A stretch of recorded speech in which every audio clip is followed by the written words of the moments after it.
நீங்க இந்த bitcoin, Ethereum and டாஜ் coin இதை பத்தி எல்லாம் கேள்விப்பட்டிருக்கீங்களா? அதுக்கப்புறம் என்னடா இந்த கிரிப்டோ கரன்சி அப்படின்னு யோசிச்சு பார்த்திருக்கீங்களா? இது டிஜிட்டல் மணியா, இல்ல பணக்காரனாக ஈஸியான வழியா, இல்ல இது ஒரு ஸ்கேமா?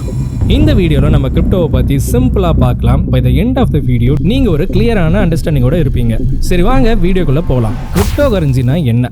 ஒரு 500 ரூபாய் உங்க பர்ஸ்ல இருக்க போல இமேஜின் பண்ணிக்கோங்க. ஸோ அதை வச்சு நீங்க ஏதாவது வாங்குவீங்க. அதே போல உங்ககிட்ட ஒரு 500 ரூபாய் டிஜிட்டலா இருக்குன்னு நினைச்சுக்கோங்க. லைக் உங்க கம்ப்யூட்டர், மொபைல்ல. இந்த கிரிப்டோ கரன்சி வந்து பாத்தீங்கன்னா ஒரு டிஜிட்டல் மணி.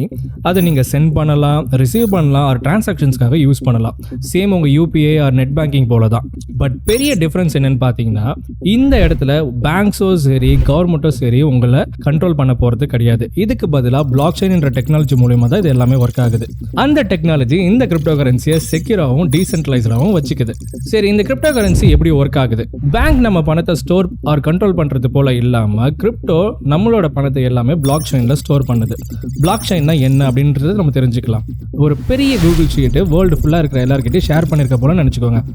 எல்லா நேரமும் யாராவது வந்து பணத்தை டிரான்ஸ்ஃபரோ பை செல் ஏதாவது பண்ணாலுமே இது எல்லாமே இந்த கூகுள் ஷீட்டுக்குள்ள போயிட்டு ரெக்கார்ட் ஆகிடும். இந்த ரெக்கார்ட் ஆனதுக்கு அப்புறம் இதை யாராலுமே எடிட் பண்ண முடியாது. அண்ட் இது சூப்பர் செக்யூர் அண்ட் டிரான்ஸ்பரண்டா இருக்கும். இந்த டிரான்சாக்ஷன்ஸ்ல எப்படி ஒர்க் ஆகுது அப்படின்னு தெரிஞ்சுக்கலாம். சரி, இப்போ நீங்க உங்க ஃப்ரெண்டுக்கு ஒரு பிட்காயின் அனுப்பணும்னு நினைக்கிறீங்க. இது பேங்க் மூலமா போகாம ஒரு டிரான்சாக்ஷன்ஸ் எல்லாமே ஒரு thousands ஆஃப் கம்ப்யூட்டர்ஸ் மூலமா போகி அந்த இடத்துல வெரிஃபை பண்ணப்பட்டு அதுக்கப்புறம் பிளாக் செயின்ல ரெக்கார்ட் ஆகும். இந்த ரெக்கார்ட் ஆனதுக்கு அப்புறம் யாராலுமே இதை எடிட் அண்ட் ஃப்ராடும் பண்ணவே முடியாது. எதனால இந்த கிரிப்டோ கரன்சி யூஸ் ஆச்சு? 2008 ஃபினான்ஷியல் கிரைசிஸ் அப்போ தான் இந்த ஃபர்ஸ்ட் கிரிப்டோ கரன்சியோட ஒயிட் பேப்பரை வெளியிடப்பட்டது. அப்போ மக்களுக்கு banks and traditional financial systems மேலே இருந்த நம்பிக்கை எல்லாமே ரொம்ப கம்மியாக இருந்துச்சு. அப்போ தான் வந்து பார்த்தீங்கன்னா ஒரு unknown name or unknown group அப்படின்னு வச்சுக்கலாம். ஸோ அதை வந்து பார்த்தீங்கன்னா சத்தோஷி நக்கமோட்டோ அப்படின்னு வந்து கூப்பிட்டாங்க. ஸோ இவரால் தான் வந்து ஃபர்ஸ்ட் கிரிப்டோ கரன்சி பிட்காயின் உருவாக்கப்பட்டது. இந்த கிரிப்டோட பர்பஸ் என்னதான் அப்படின்னு நம்ம தெரிஞ்சுக்கலாம். பேங்க்ஸ் ஆர் மிடில் மேன்ஸ் நம்மளுக்கு தேவை கிடையாது. செக்யூராக வேர்ல்டு ஃபுல்லாக ஃபாஸ்ட்டாக டிரான்சாக்ஷன்ஸ் பண்ண முடியும். அது மட்டும் இல்லாமல் நீங்கள் தான் உங்கள் பணத்துக்கு ராஜா. இதுதான் அது மேஜரான ஒரு பர்பஸ். கிரிப்டோவை வச்சு என்னெல்லாம் பண்ண முடியும்னு நான் இப்போ சொல்கிறேன். இன்வெஸ்ட்மெண்ட்ஸ் அண்ட் ட்ரேடிங் பண்ணலாம், ஆன்லைன் பேமெண்ட்ஸ் பண்ணலாம், இன்டர்நேஷனல் மணி ட்ரான்ஸ்ஃபர்ஸ் பண்ணலாம், டீசென்ட்ரலைஸ்டு ஆப்ஸ் அண்ட் என்எஃப்டிஸை நீங்கள் வாங்கலாம். ஸோ அது கூட இன்ட்ராக்ட் பண்ணலாம். மேஜராக கிரிப்டோஸில் ப்ரைவசி அண்ட் செக்யூரிட்டி வந்து உங்களுக்கு கிடைக்கும்.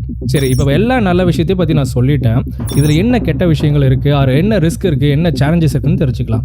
ஸோ கிரிப்டோவில் ப்ரைஸ் வாலட்டிலிட்டி ரொம்பவே வந்து அதிகமாக இருக்கும். அது மட்டும் இல்லாமல் நிறைய ஸ்கேம்ஸ் அண்ட் ஆக்ஸுமே நடக்குது.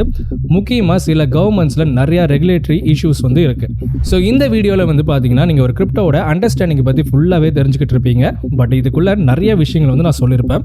இதை பற்றி நீங்கள் தெரிஞ்சுக்கணுன்னா கீழே கமெண்ட்ல நெக்ஸ்ட் வீடியோ அப்படின்றத போடுங்க. ஸோ இந்த வீடியோ யூஸ்ஃபுல்லாக இருந்தால் நம்ம சேனலை நீங்கள் சப்ஸ்கிரைப் பண்ணிவிட்டு லைக் அண்ட் ஷேர் வந்து பண்ணுங்கள்.